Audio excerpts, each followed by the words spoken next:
RE player. As the Maokai left up and available and will be locked away. The Cassante being the final ban is kind of curious, as 369 is going to hover some stuff before he picks a champion. Yeah, very big swap away here. We saw Oner on the Kindred, wasn't really able to get anything done. Early play didn't work out. The Lamp's Respite wasn't really able to be used. And I think that Maokai, very similar to what we saw previously with the Braum and with the Gragas, makes it really, really easy and straightforward to play around your AD carry. Now, I'm really interested. Is JDG going to try to T1, you know, with the red side Sion here? Because they do have it. You know, will they try to look for that draft setup? And if T1 sees it coming, will they have their own response prepared, right? Because this is a strategy that they're obviously very familiar with. And the Rakan here, I like Rakan as a combo, specifically when it's into Azael. I think in Jinx, the range advantage plays such a large part, and it's not like Ruler is going to have to actually walk up, right? Particularly when we get to the later stage in the game, once we see the rapid fire cannon come through, we've seen Xayahs really struggle with actually getting in range. Yeah, just take a train. Yeah. Pretty much is how you're supposed to do it. Maokai will provide some space here for T1. I actually really like Maokai at the moment. I think him and Bai are absolutely far and away the best junglers at this tournament so far. But let's have a look at what these next round of bans are going to be, because like you say, the T1 bot lane camp strategy that 369 could employ is certainly looming, and there is the Gwen ban. This is the way I like teams to play into the Sion, is to pick something that can carry from top lane, that can benefit from that empty lane in the early stages. Yeah, absolutely, and that's why I'm such a fan of the Gwen ban, because I think not only can you win in that 1v1, but you can actually bring that power to a 5v5, unlike some of the other picks that are actually considered to be good carry picks against Sion, which I do think things like the Fiora are much more difficult to actually 5v5 on, right? Sure, you can create that individual advantage, but can you actually turn that into a 5v5 advantage where the games are decided these days? Wouldn't be surprised if it ends up being the Gnar. Personally, I think we've seen a few Camille hovers. I actually, particularly when you have Rakan, you already have frontline, do think that's the type of champion that can both benefit from having a couple of minutes, in lane without being matched by the Sion, but hasn't come through so far. And we also do know, particularly with the Jace already banned away, the Cannon and the Gnar are kind of Zeus' mainstays. Expecting to see him pick up either of those here. Yeah, if it was Bin, I would be like, ban the Jax away as well, but I think the Jace in Zeus' case makes a lot of sense. It's final ban from T1 to come through. They are thinking about this one for quite some time. See what they are going to get rid of. I expect another jungler just to thin that pool out ever further, but no, it will be Knight's Syndra. An understandable ban away. You can see Knight pretty happy about the respect being given. I mean, that is his signature pick, right? This guy is unreal on the Syndra. Oh, we've seen Bel'Veth hover a whole bunch of times, so I'm not expecting zigging and zagging. Just a bit of Arctic assaulting, I guess, as Ruler is hovering the Sejuani, and we'll lock that one away. So not as exciting, I guess, but still, I like Bristle, so it's fine. It also does set up for those potential, mid lane kind of aggressive picks, to some of the melee picks that can come through. Gonna be interesting to see where Faker takes us, because the only pick that is up and available that he's played so far already is the Nautilus, right? The Cassante's gone, the Annie is gone. Tristana mid would be interesting. RT1 gonna be going towards double marksman again. We do know that this can be flexed towards top. I know that I think it was Doran actually played Tristana top as well, so there is potential for that to be flexed around, but you definitely are expecting it to be mid lane. And I'll be really interested to see what the answer is there from Knight, because I don't think Tristana is always gonna have the easiest time, especially when it is blind. If it's like Tristana Gragas here though, or I guess Ornn theoretically flex. Gonna have to go back a few years to really find it, but it is going to be Ornn locked away. Zeus has been putting a bunch of time into the Tristana top as well, like you were talking about, so theoretically Faker can be on the Ornn in the mid lane if he would like to, but Knight, okay, considering the Cassiopeia for now. Well, this is actually a really tough matchup for Tristana. It can be very difficult to actually win out in this. Cassio can just harass the Tristana very heavily in the 1v1. You can win a lot of the all-ins. If Tristana's jumping in with the rocket jump, it's very easy to actually just drop the Miasma on her, drop the Q on her, and you can win out in some of those all-ins. So it's also a pick that scales incredibly well. Range can be the difficulty for Cassio. It's how are you going to play it out in the 5v5, where there's a lot of engage, there's a lot of CC from that T1 side. But I think this is a great answer. This is something I've been seeing a lot of players go to in solo queue as an answer to that Trist mid. So excited to see Knight bring it out and want to see how he can perform. Also puts a lot more attention towards the mid lane. I do think both Tristana and Cassio can really struggle when put behind, right, when you can't hit kind of damage thresholds that you're looking for.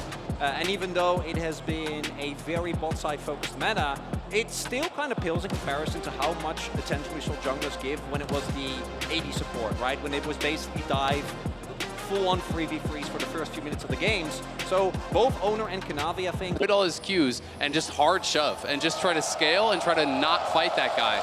Because I don't think it's going to go well for Faker if they are trading back and forth. No, exactly right. He wants to just fire minion waves into the Cassiopeia as often as possible. Let's see how it goes as we are onto the rift here for game number 2. T1 now on the blue side. JDG on red. Gumayusi going to spot them out, give them some feathers there. And 369 already where a Sion belongs in the early game, and that is bottom lane very close to a turret.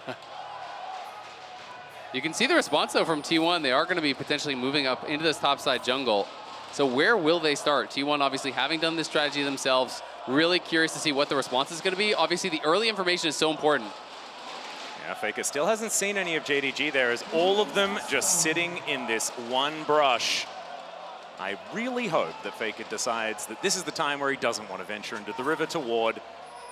But I'm still nervous. Okay, spots all of them out, walking towards that bottom side red buff. T1 are positioning like they want to fight this. Faker is moving down. Maokai is actually starting on Wolf, so they're going to try to harass here and try to delay. This is very interesting. They spot them out immediately. Ward goes over. They clear it out as Missing is just trying to keep them at bay.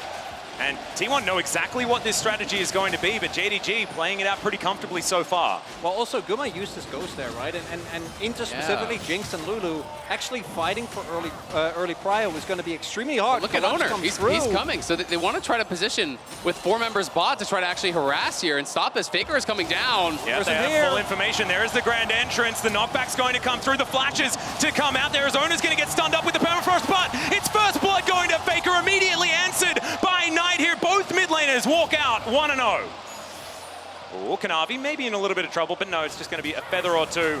As now Knight is going to come on over to Faker here. These twin bangs just layering on top of Faker. Knight is going to go down, and it's going to be an extra added assist for Missing on top of it somehow. Oh, and with no flash on either mid laner now, that mid lane, I expect to see more attention towards her. Also do note, T1, yes, they're able to get a kill, but Ruler was able to get full experience, whereas the bot lane for T1 gonna be put on the back foot right from the get-go, right? Guma and Keria were, I think, missing at the very least the first, maybe a wave and a half worth of experience here, where Ruler was just shoving without a care in the world. Absolutely, and Guma had to use his potion for this fight as well, which is very problematic. But T1's answer is clearly just, we're just going to fight. They're actually just going to battle for this. Oner started Wolves, passed down, gets level 2, comes to actually fight. And yes, they do get that first kill, but Knight gets a kill of his own. And then this is what I'm talking about. If you connect on the Q, he gets that early level 2. There's just nothing Faker can do in this situation. He's on an E-Star. He has no flash. The Q follows. He flashes through, lands that last Twin Fang. So 2 kills early to the Cassio. Knight going to be feeling really happy. Yes, it is 2 kills on Faker's side. But again, I do think I really favor the Cassio in this 1v1, and if Cassio can get those scaling items in quick, looks like he's building towards a Catalyst. You know, if you can get that Roa really early, have that stacking up, it's going to become problematic. Accelerated game potentially for both of these mid laners. Of course, Tristana does like to get to those spikes a little bit earlier as well, as now 369 does still have flash. He's going to use it right now. He's slowed down by all of these saplings. Bramble smash to push him back in. Kanavi's going to come up 50% health. Decent Q there. He's going to knock up one. Is now T1. They're desperate to try and find one of these. Permafrost is going to keep Oner at bay, but Faker is moving in now. There's the immediate flash out as well. Double knock up from Zeus as they take the first one, and Faker is going to look to try and take down 369. He's knocked up though as Zeus tanked the tower for as long as he could, and Faker's gonna get it with the explosive charge. It starts out as a wet noodle fight, and then Faker shows up and then you say, hey, this isn't fair. How dare you bring a gun to our wet noodle fight?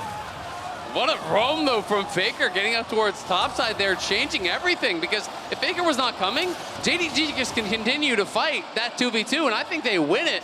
So instead, it is a 2-for-0 clean for T1 on that top side, thanks to the roam for Faker, who gets another kill. And Missing is just being so annoying here. He couldn't break the shield there, unfortunately, not quite enough AP. Yep, Rakan OP is getting back, as it turns out. And check this out one more time, Chronicler. And it starts off, 369 is able to flash the initial knock-up from Zeus, and this early on in particular, cooldowns are still very high, right? But the moment that Kanavi arrives, you do see T1 really needs to respect permafrost in these early skirmishes, can get a lot done, but because Oner is able to weave out, get away, they can prolong the fight up until Faker shows up, and this knock-up from Zeus comes up huge. Yeah, pixels for 369 there. You saw him thinking that he was just out of range, charging that Q. Could have been a huge difference maker. Yeah, I mean, that was really close to being able to hold on there for 369. He lands the knockup. Oh, yeah. I mean, you could tell you're feeling stressed. You already lost one game. If you start to fall behind in game 2, you really start getting nervous here. But JDG down to this bottom side, trying to take first dragon here once again. It's a very early one. We're only 5.5 in. So they're kind of bucking the trends we've seen somewhat in this tournament, and they are really heavily prioritizing these early dragons. Also want to highlight, although we might get a attempt at a steal here. Looks like Missing is going to keep them off. Want to highlight that Missing being able to cancel Guma and Keria there was actually really big because they were actually caught up mostly when it comes to CS. They've been able to kind of equalize. They were backing on the cannon wave, but then with Missing getting the first interrupt, it meant that Ruler had the opportunity to shove out the subsequent wave, and a lot more minions were denied. And now as a result, Ruler back up in the CS department. Yep, also half a level in lead as well, and at this particular moment in time, that is going to be a big deal. No Featherstorm available, but Super Mega Death Rocket is going to be there. 369 tidying up some minions underneath this turret here, and as the dust is settling, T1 do move away with a slight gold advantage, but JDG shouldn't be too worried about it for now. As, yeah, okay, that's quite aggressive positioning there from Zeus, as in goes Faker. Knight taking a bit of damage, but offering a whole bunch back there as well, even with Oner in the area. Yeah, exactly. And that is the problem, is that when you jump in, he just drops the miasma on you, you get slowed up, it's a guaranteed Q generally from there, and as long as Cassio has that poison on you, you're always going to win on the trades with the Twin Fangs. And you're... Oh dear, okay, Kanavi. I'm going to get Faker to rocket jump over that wall. Permafrost was in the air as well, but he's just going to be able to walk it out. No flash required for this one. T1 do rotate out of that bottom lane to try and potentially defend. Yeah, Big Dar Zeus was also already halfway through the river, right? So he's been able to keep pressure on 369 thanks to that gank that was found by T1 as Kanavi with the invade. Yeah, immediately they do spot him out with that sapling there though, and looks like Oner is going to be able to secure it. There it is. Wins that smite fight and will be able to walk away with his Bramble back intact. But they lose Prio on bot side, right? They lose control of their bot side jungle, and now it's 4-man bot here. Knight does have flash, and he has ulti. He could look over the wall. Yeah, there it is. Not going to be able to get the snares. Good knock-up to come through from Keria there, but he's going to tank up the turret for as long as he needs to, and now Keria, a sitting duck underneath this turret. The poison is going to connect. There's the permafrost, and Ruler gets hand-delivered a kill. Beautifully done there from JDG. That bot jungle pressure, yes, it did not get them the red buff, but they push out T1. They get the 4-man play on bot side. They get the 2 for 0. Faker's going to get some plates back mid, going to be able to deny some minions, but it is a bigger victory on that bottom side because it is getting Ruler ahead of Gumayusi once again. And crucially, the only one that has teleport here and can join the play is Zeus, and he's not able to. It's still laning versus 369. So after the invade, not necessarily working out, the immediate rotation coming through, and as you point out, with no prio and no ultimates available, there's no way for T1's bot lane to survive this. Exactly. I mean, Faker had already been chunked earlier, right, previous to that play. As that one got a little bit dicey, but T1 do strike back on the top side. They take the Herald away. You know, it all comes back to that initial play where Kanavi, you know, is getting that chunk on Faker, pushing him down in the jungle. Then they can't take the 2v2 because they're down HP. Then they can't defend the bot side dive because they lose control of the jungle. And it's this play that you really love to see, and it's been signature here at MSI. Getting control of mid is not really always about getting your mid laner ahead. It's about being able to transition that to bot. Yeah, the really cool thing is it all comes from that level 1 play as well, because Ruler has that slight experience lead. Gumayusi's being denied, and then he's level 5 underneath that turret instead of having the Featherstorm. It is just so cool that everything is sort of coming back to these play. Yeah, I know. I'm trying to comprehend, and I just can't quite get there, Isaac.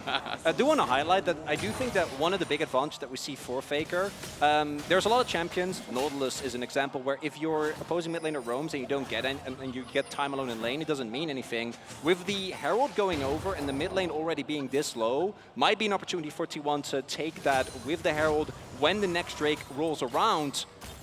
But they do need to actually make that work, because the last few team fights as we saw in the previous game, definitely all going the way of JDG. Well, and again, they're faced with similar issues to last time. You know, they do have some AP from the Maokai, but an AP Maokai is not going to force a Sion to build magic resist. It's going to be an armor stacking Sion here.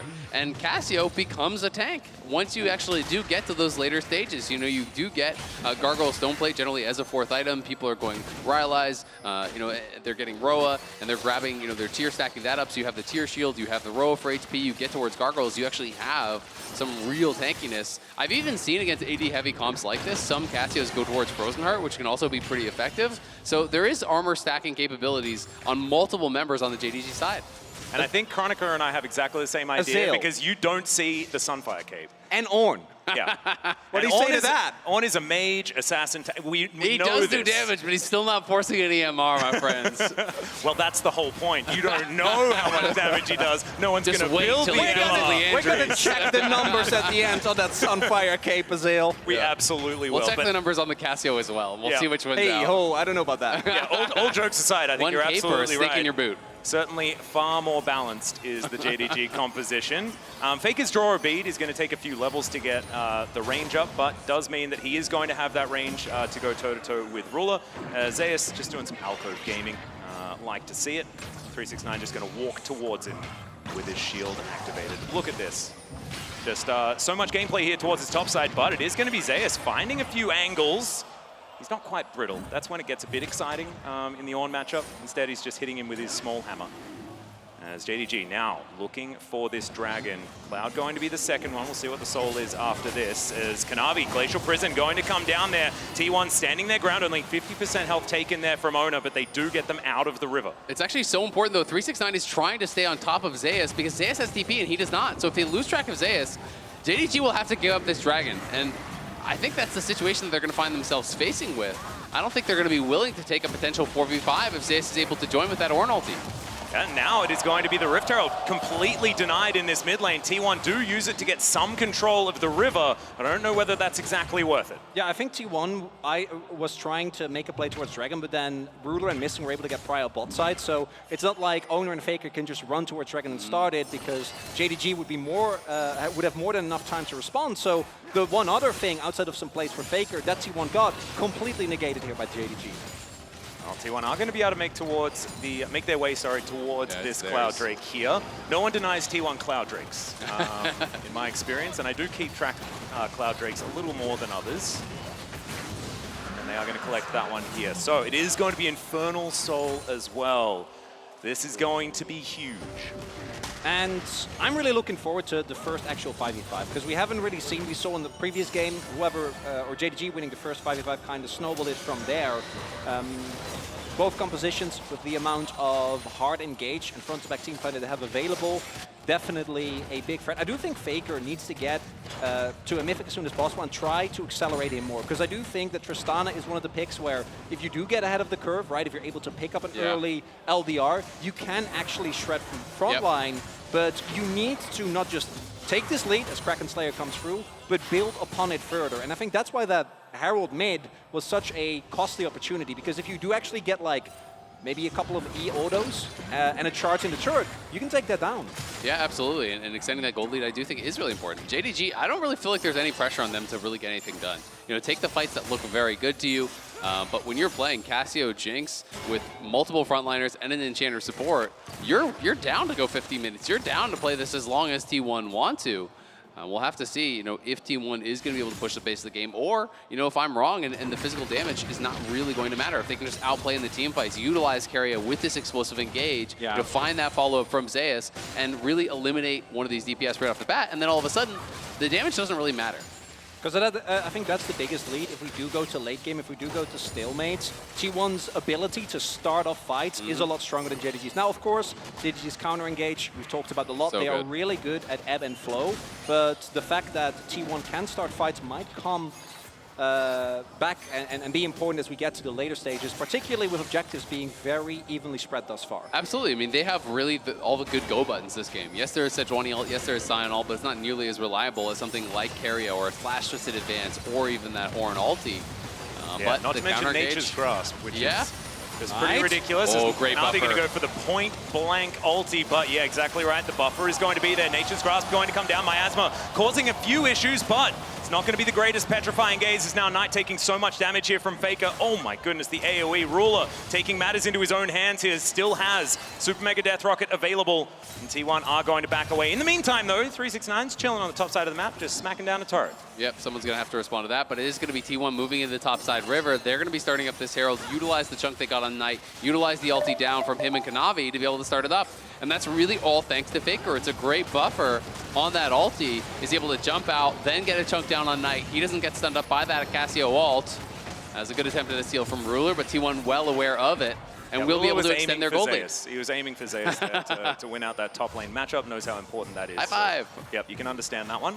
Knight here towards his bottom side, though, is just taking this out of turret. In the meantime, this is what we've been seeing sort of all tournament long by the Eastern teams, is being able to know exactly where to be to maximize the amount of gold earned on these maps. And Knight continuing to do so here on this bottom side. Do know, if there's no cross-buff from T1, like, you're going to give over first turret blood, going to be a huge influx of gold here with no real counterplay, right? You see 369 holding the top wave. There isn't really an opportunity to dive a Sion at this point in the game. Ruler and Missing holding down mid lane. As a result, gold now, 60 minutes, basically dead even. Yeah, dead even, but again, you know, it is that gold right where you want it for JDG. Yeah. It is Ruler 1,000 gold up on Gumayusi. Slight advantage there for Faker of about 400 gold, but the real edge is on the top side for T1, which is not going to be as impactful here, having it on the Ornn, having it on the Maokai.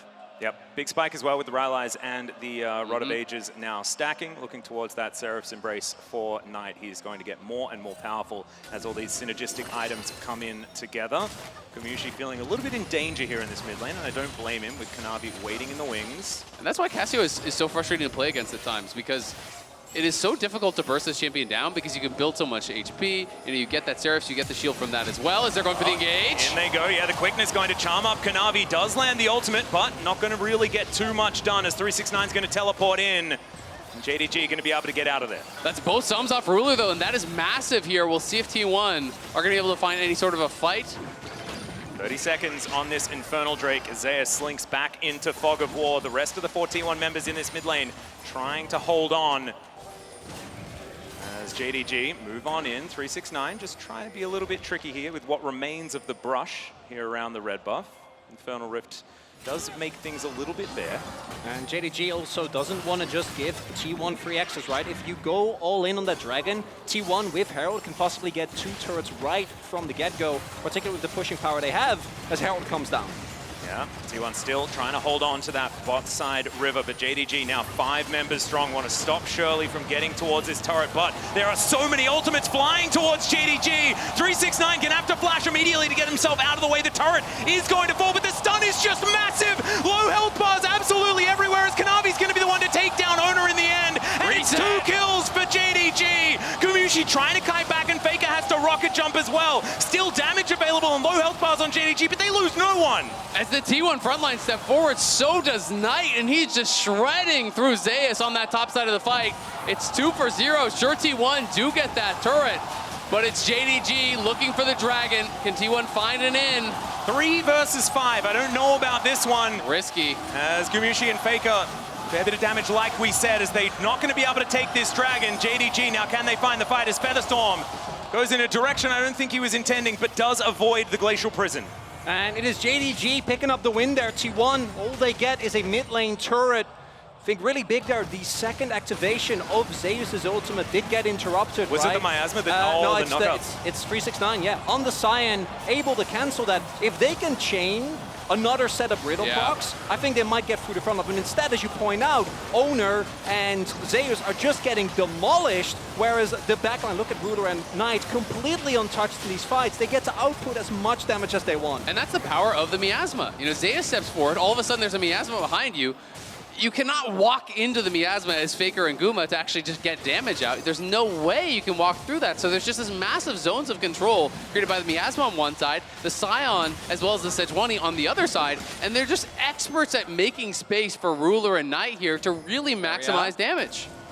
Yeah, Keria is possibly in a bit of danger here, but he's going to be able to slink away. Fair bit of mobility on the Rakan, so maybe he's going to be all right. Oner takes his blue buff. One highlight as well, Faker also clearly realizing we need a way to chew through these front lines. Yes, we have Demonic Embrace, but as you highlighted, Azael, that's never going to be enough damage to actually get through the JDG front line. So that Lord Dominic's, that'll be something that T1 is going to rely upon if they do actually want to win these front-to-back team fights. And then we'll see, you know, can Faker actually have enough time in these fights to free fire and knock through those? Because there is going to be threat of that counter engage. There is going to be Knight that's in the mix, you know, this mid-range champion who's going to be looking to fire on you anytime you are attacking his tanks. Here on the bottom side, once again, it is just going to be 369 and Zeus throwing abilities at one another. So a perfect time to take stock. It's 20 minutes. And last time around, we were very denied when it comes to the Baron attempts. It took multiple minutes before we did get there.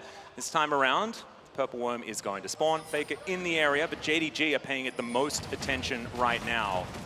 Faker has rocket jump. He's going to be fine to get out of here if JDG do come on over. And gives Baron a bit of a parting gift. Something we also haven't mentioned, in addition to all the other stuff, is that Ruler actually got a call early, right? And Guma never did. Guma wasn't able. That's a lot of extra gold that is in the pocket of Ruler in addition to all the other attention that he has gotten. And it's like you were saying earlier, Zone, I think you can really see it there in the previous fight, is where you want the goal to be, right? Because if you have a little bit more DPS, then maybe the fight goes the other way. The moment that Tristana starts resetting, that you can actually play further forward. T1 might have an angle, but as long as JDG gets to control the ebb and flow, and 369 and Kanavi doing such a good job of providing that reliable front line.